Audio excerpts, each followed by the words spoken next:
Howdy. We are going to tell a story today. This episode is called Truth or Dare. This one is Truth Day 2.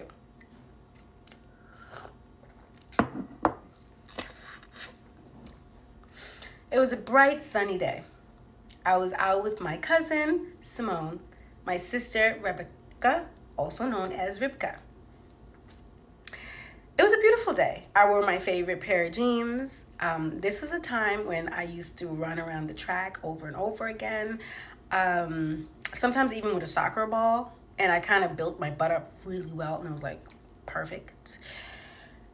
And I thought it was really beautiful. And these jeans really made me look gorgeous and amazing, right?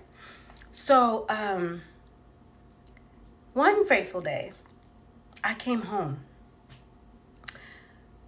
And my jeans was on the floor.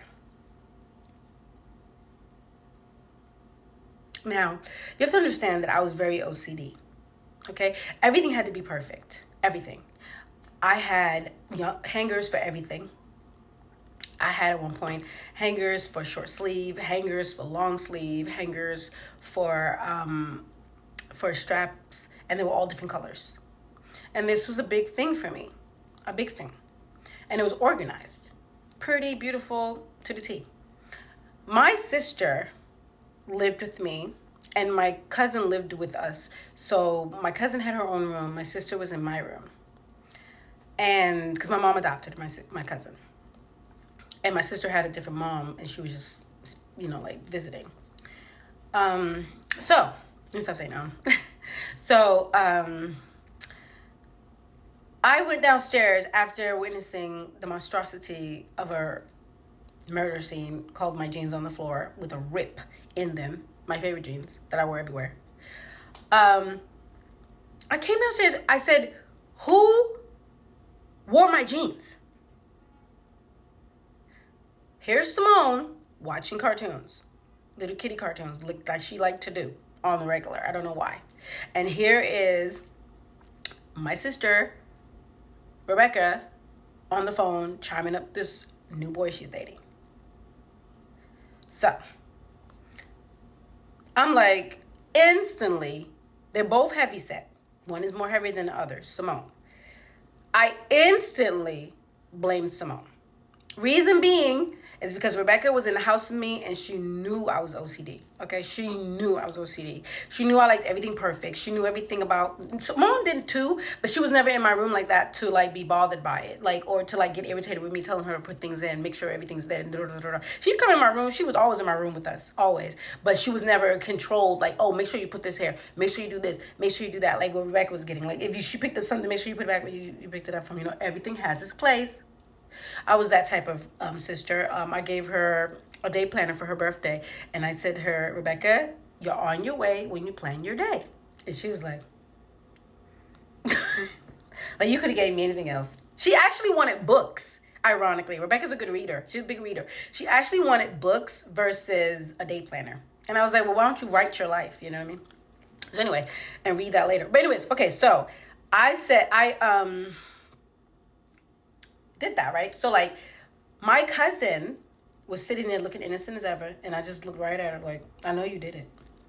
And she was looking at me like, nah, I did not. She just knew she was gonna be blamed because she was always getting blamed, So I was like, she was like, no, I didn't even do it. I didn't even do it. And I was like, yes, you did. And she was like, no, I didn't. And I said, Simone, it's the audacity that you tried to fit your fat ass in my motherfucking jeans for me, okay?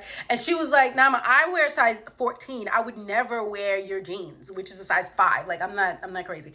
And I said, Simone, you wear size 16, first of all. And it's like you're lying to yourself, and it's really bothering me. And then she goes, I did not wear your jeans, and I wear size 14. Thank you anyway. And Rebecca was just sitting there texting on her phone, I'm not part of this. I am not for this at all. So a month went by. I didn't call Simone all kinds of fat bitches and all kinds of all this. She had the audacity to go wear my stuff. It's the disrespect for me, And then you left it on the floor. You had no respect. You left it on the floor. So then Rebecca, she was just innocently saying, I did not, blah, blah, and just ignoring me, right? she's heavy, bigger than me, so she wasn't really scared of me, because she could fight. So she was just like, blah, blah, blah, blah, blah. And I was like, whatever, whatever, whatever. I know you wear my fucking jeans. So one day, me and my boyfriend at the time, we snuck into her room and we tore that shit to shreds, honey, okay? Her favorite pair of jeans. And she got home, she was crying over some jeans. I was like, oh my God. And she couldn't even fit them. So I was really hurt by the fact that she was crying over them. So I was like, And my boyfriend, also name was Happy.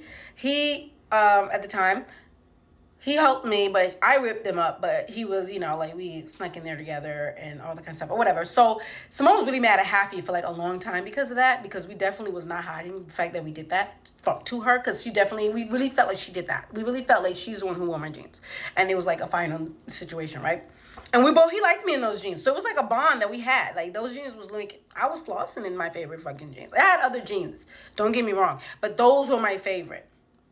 They were blue jeans, by the way. Like, most people like black jeans, but they were blue jeans. So like a light blue, like with a rugged look kind of on the white area. It was really pretty. It was, so cute. Anyways, so neither here nor there. Rebecca finally admitted that she did it. I was like, oh wow. So you left it on the floor, and she really took that. She was crying, like, I'm sorry. I did it all. Not really crying, but she was like really sad looking or whatever. And she was like, I'm sorry. Like, you've been blaming Simone. I feel really bad. Like, Simone, poor innocent Simone. I feel bad. And I was like, so you tried to fit in my jeans knowing you could not fit it, and then you left it on the floor. And she was like, yeah, but I'm sorry or whatever. And I was like, wow, you are really, you know what? And you let me curse her out for a whole month. And that's just fucked up. So I had to say sorry to Simone. I actually did say sorry to Simone and told her that Rebecca's the one who wore it. And she was like, I told you I didn't do it. And I was like, okay, whatever. And then, I'm sorry about your jeans. I ended up giving her money for the jeans. But we neither here nor there. Simone ended up moving on with that idea and lived her life or whatever. Let me stop. But Rebecca, so I decided to give Rebecca back. So I was like, okay, so you won't play with my jeans? I'm gonna play with your life. Like, I took it really personal. And I was like, Rebecca, because she was just sitting around, I was like, I have an idea. She's sitting around the house all day. Let me give her a stoop and a right nudge. You know what I mean? So at least she could do something with her life, because she was depressed anyway because of a situation where, our father was in jail and her mother was having a situation. So I don't want to tell her business like that. But anyways, so I was like, I'm going to help her get her shit together. You know what I mean? And then when I told her, let's go, I found out that one day I was playing with her. I was on my phone with her while she was on her phone. And I was like, perfect timing. And I said, Rebecca. And she was like, yeah, what? What's up? And I was like, let's buddy system up to go to the military. I heard that they are doing a buddy system where we could go to the military together, or we could do boot camp together. We could even do a dorm together. She was like, oh my God, let's do it. I was like, yeah. Like, why would I want to be in a dorm with you and you threw my shit on the floor, and then you don't even take consideration of the fact that I like shit neat? I didn't even say that. I just was like, yeah, girl, let's do the damn thing. Anyway, so we did the test, we studied, we did all this thing, we did the whole 9 yards. We was doing that studying, like, day in, studying. Oh my God, what is it? Oh, Rebecca, here's the answer, you got this, girl. So then we finally got it, and she got in. And we both got in. We both got accepted. We both got a grade. I got a higher grade than her, of course, but we both got in.